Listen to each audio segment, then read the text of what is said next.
Hello and welcome. This is Cheryl. Thank you so much for joining me today. I'm so excited because in this video, I am sharing some brand new inks from Lisa Horton Crafts. If you've watched my channel for a little while, you know that I absolutely love her interference inks. I use them all the time and I often use her metallic inks, which are fantastic as well. I also use the matte blending inks, but I don't use them nearly as much as the interference inks because they have such a wow factor to them. So there are 10 brand new colors here. And first I'm going to swatch them. And this is how I swatch my interference, or in this case, the color shift inks. I have a piece of heavy cardstock. This is just an 1/8 of a sheet of a thick weight cardstock, and I've run some StazOn ink over the right side of it so that when I do my swatching, you can see both properties of the ink. You can see what it's going to look like on the light surface as well as the dark surface. So that first color there was Watermelon Spritz. And because I'm swatching on both that black and white, you can see exactly what it's going to look like no matter what the surface you use, or really if it's light or dark. Obviously, if you're using colored cardstock, that's going to change it just a little bit. But just like the interference inks, they look different on light and then on dark cardstock. That second color there was Avocado Gold. This one here is Fruit Punch. So the only difference between these inks and the interference inks is these are a bit of a more creamy blend. So they're great for blending with each other. This fourth color here is called Summer Sky. I'm also going to compare it with a couple of the interference colors once I'm done swatching, so you can see how similar they look to each other and a little bit different. So it just depends on what you like to do. That fifth one there was called Peanut Glow, and this one here that I'm swatching is called Lagoon Punch. Really pretty kind of bluey color. It looks a little bit different than the front of the pad. I actually thought it was going to be more of a gray, but it turns out it's a bit more of a blue color. This one here is called Golden Heather. And then the next one I'm going to be doing is called Under the Sea. So this has a creamier formulation, more similar to the matte blending inks. But because of that, it stays wet just a little bit longer, and they're good for blending with with different colors. So I'm going to be using it with the Mariposa stencil and embossing folder to do butterflies that have 2 different colors to them. This color here is Lilac Meadow, and then the last one I'm doing is called Coral Waters. So we have 10 new colors here, and you can see by the swatching that they kind of are very similar to the interference inks. These will work for all the techniques that I've done with those interference inks. So I have a whole playlist here where I'm using interference inks for different projects. These will work for those as well. They're just a little bit more of a creamy ink and a little bit more opaque, if that makes any sense. So here's a comparison between the Watermelon Spritz and the Golden Sun. So you can see they both have shimmer properties. The Watermelon Spritz has a little bit less than the Golden Sun, but you can see how it shows one color on the light and then a different color on the dark. So they're similar in that way. So it really just depends on what you like to do with your inks.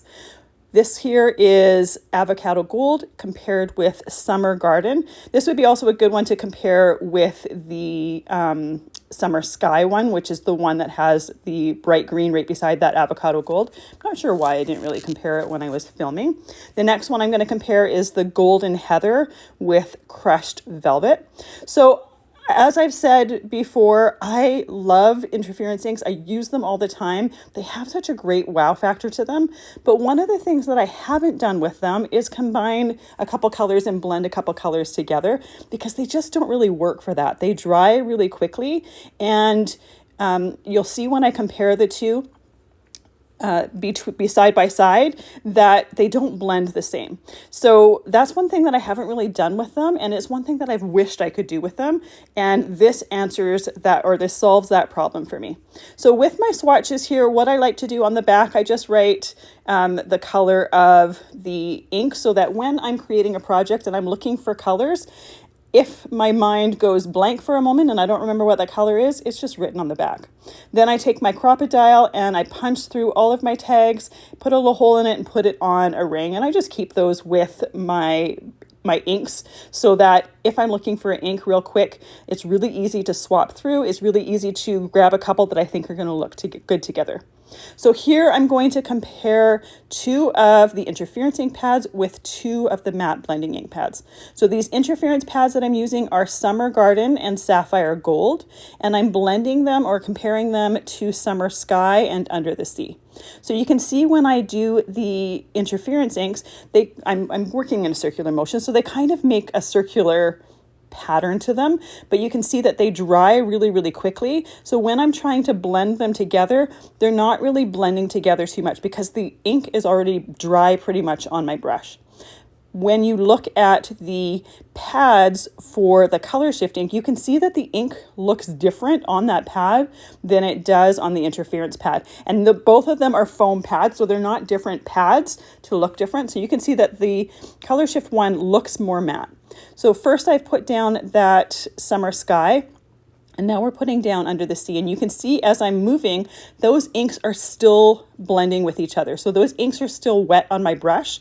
So they are just combining together a little bit better. And I kept working till my brush was dry. So I kept working while that ink was still wet on both of those, both the interference and the color shift. So it looked like I wasn't blending the interference quite as much as I was the color shift, but the ink was already dry. You can also see how I have 2 kind of circular or oval marks for that interference, but when it comes to that color shift, that entire surface is shimmery. You don't have the 2 distinct areas that I was blending. So first thing I'm going to do with these ink pads is I'm going to use that Mariposa layering stencil set, and I'm working on some hammermill cardstock. Now, again, if you've ever seen my color or my interference videos, you know that one of the things that I love to do with it is use either black ink or a dark gray ink underneath it.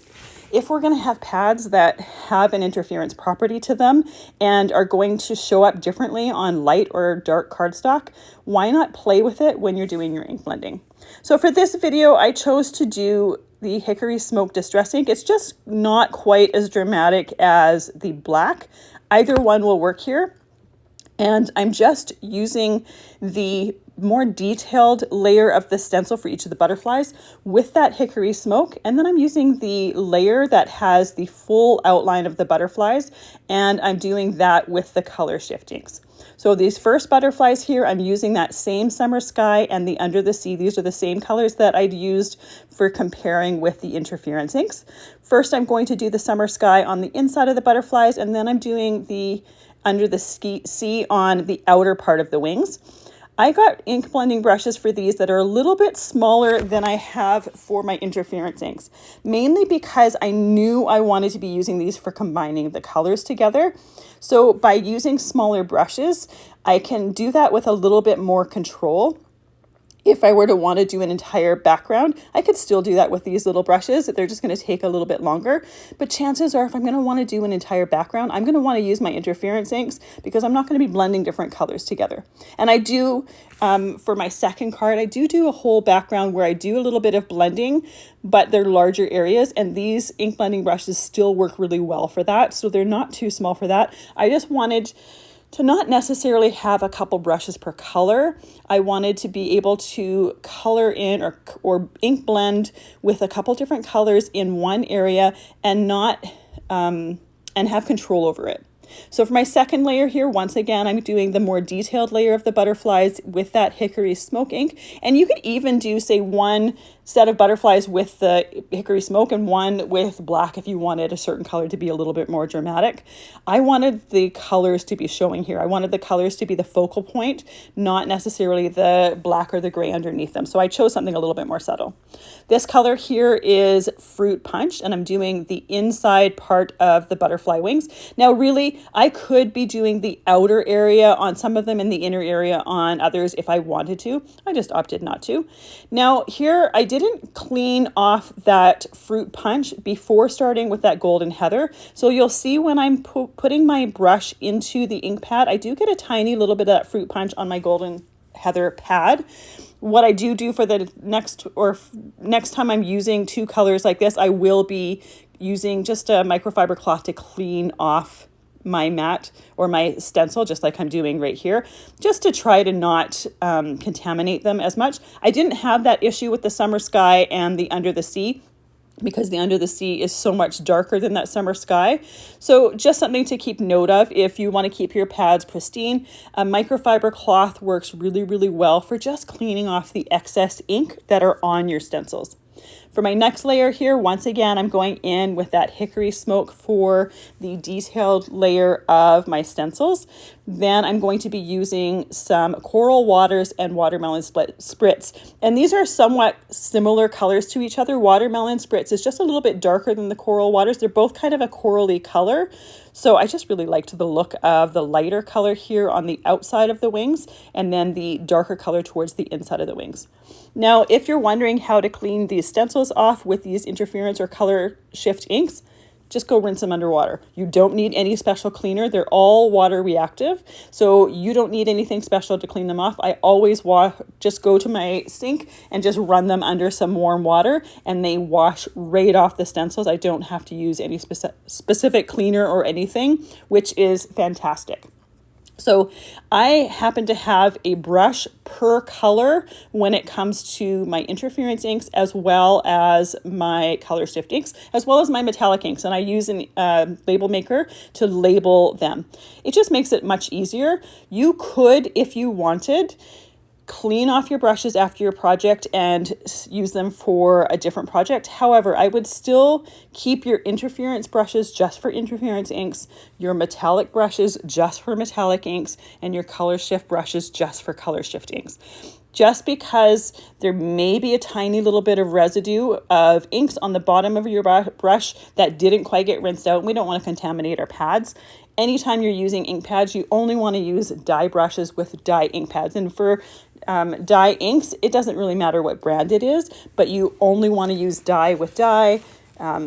So it is important to have certain brushes for these color shift inks that you don't use with other inks. So for the bodies of my butterflies here, I did do the underlayer as well as the head parts of the butterflies with that hickory smoke, and now I'm doing peanut glow, which is kind of a caramely color, so it worked perfect for those bodies. And here you can see how gorgeous that color shift is, and you can see how perfectly those inks blended together. I'm going to use the coordinating embossing folder to emboss that. Now I'm using this Mariposa embossing folder in stencil. Really, this is going to work with any one you want to use, that you want to combine two colors together. So flowers are going to work really, really well. Leaves are going to work really, really well if you wanted to use the two different greens for different parts of the leaves or stems or stuff like that. So it doesn't have to be these butterflies. This is just one that I hadn't worked with for a little while. And I really wish I have done something with this butterfly, and I wish I still had the card. I must have given it away or something, because I couldn't find it to compare or to show you the difference between the color shift and the interference inks. Both of them look absolutely stunning, but I love the ability with these to be able to blend two colors together really, really easily, and they look gorgeous.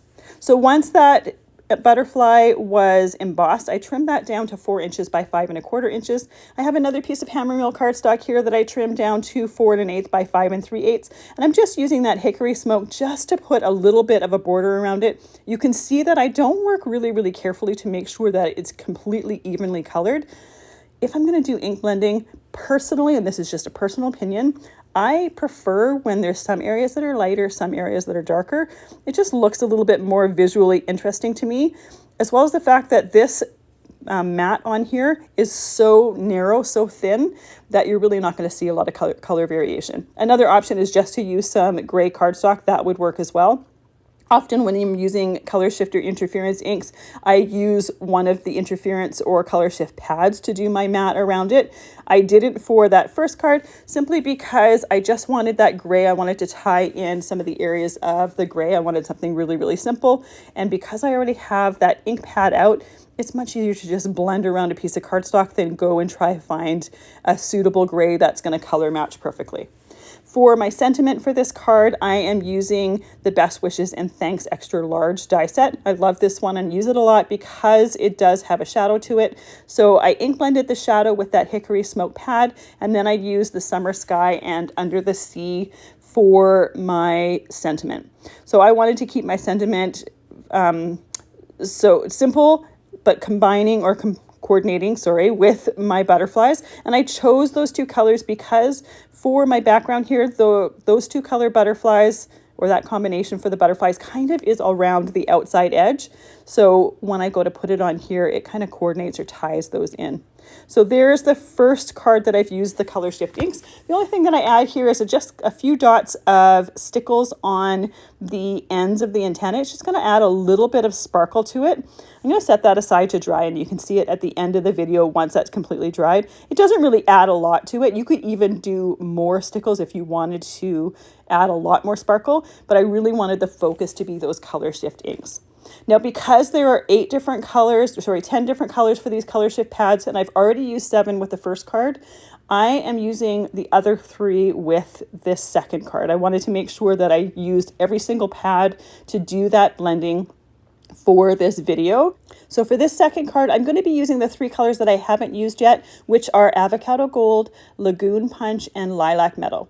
The first thing I want to do, I'm using the Layered Checks stencil set here. Again, any stencil will work for a background. I haven't used this one yet in a video, and I just wanted to use it on a background. And just like before with my matte, I'm making sure that some areas are darker, some areas are lighter. Again, just a personal preference. I just think it looks a little bit more interesting, and I might not do this on every single time. I might do some where it's a little bit more evenly blended.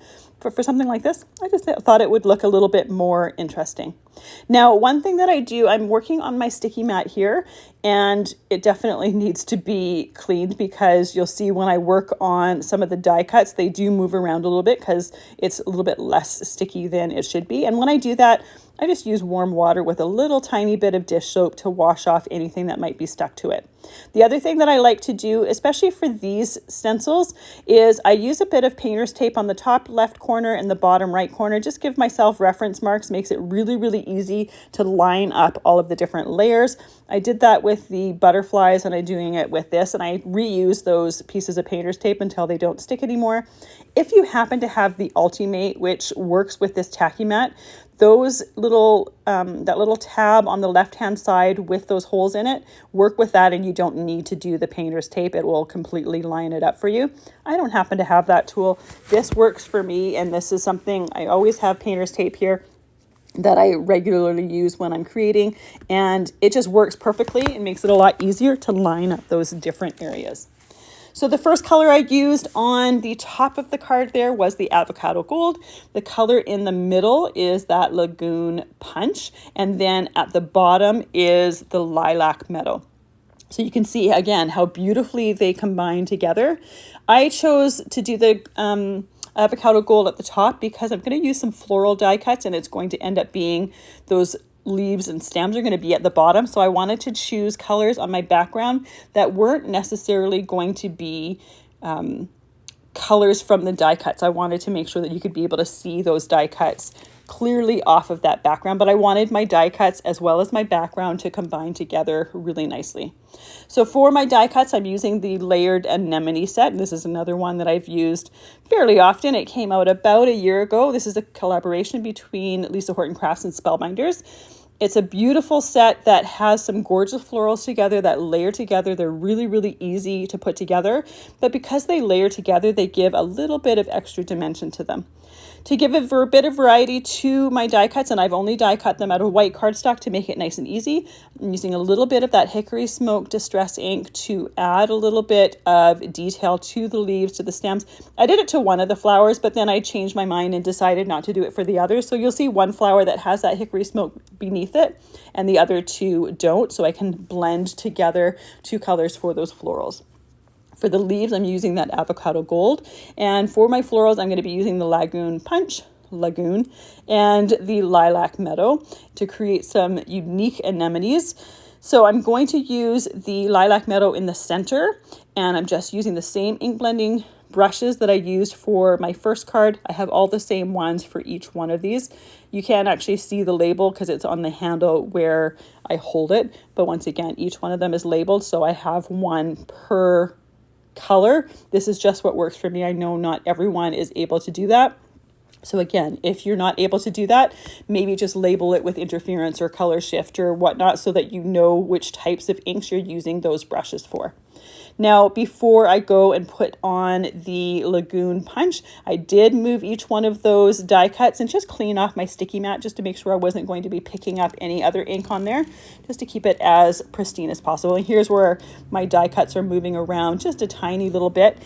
Now, because these are new inks, they are new pads, they are very, very juicy. So I'm trying to not push my brush too much into the pad. Obviously, as you use your pads, you kind of get to know how much ink is on them and how much to press. Typically, the safest way to go is to not press very hard. And then as you discover your pad is a little bit drier, to press a little bit harder and get a little bit more ink on your brush. For the sentiment for this card, I'm using the A Little Hello die set. This came from the same collection that the Layered Anemones die set was in. And I'm only using the Hello die set from this. It does have 3 layers to that hello, so you could do 3 layers to it if you wanted to. I opted to just use 2 layers. I used some black cardstock for the shadow part, and then I'm using the Avocado Gold and the Lagoon Punch for the sentiment part. And I did a little bit of an ombre look, and I did it on both my sentiments because it's something that you can't get with cardstock, with a lot of cardstock, and you can customize it to work with the die cuts that you're using. So sometimes I do that. It's just a fun way to blend those colors in together. So my mat, I trimmed to 4 1/8, and I'm using a black mat for this particular card because I'm also using black centers for my anemones when I put them together. And I think I set the size 4 1/8 by 5 3/8. My stenciled background, I trimmed that to 4 inches by 5 1/4 inches. Once again, I wanted to see as much of that background as possible, so I only have a thin mat around it. I wanted to frame it with that black, but I didn't want it to be really, really thick. I wanted my focal point to be my flowers and my sentiment. So for these flowers, each one of these flowers only has 2 layers to it, and they layer together really easy. When you die cut them, there's a larger flower and a smaller one. I've die cut the smaller one twice so that I have 2 smaller flowers, 1 larger flower. And then when it comes to the flower centers, there's actually 2 layers to it.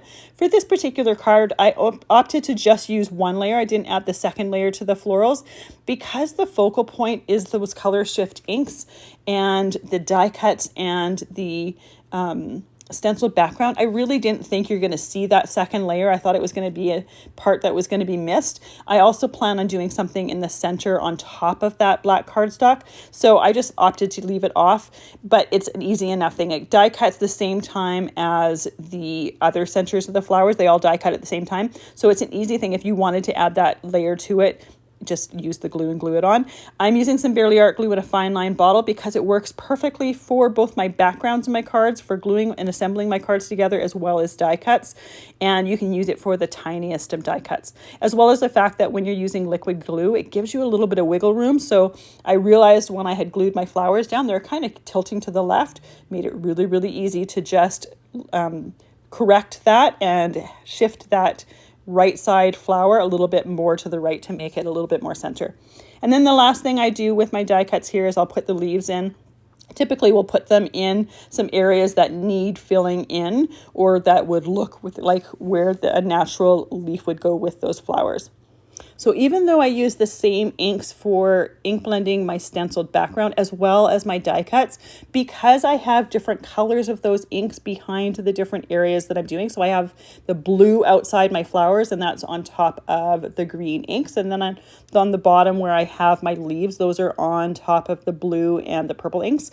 And then my sentiment, it obviously has a shadow to it, but it's also a different colored ink than what is behind it. It still pops off that card. So you can easily use the same card or same colors for your backgrounds as you do for your die cuts. Just keep in mind where you plan for those colors to be or those die cut colors to be, and then choose the colors you want for those backgrounds.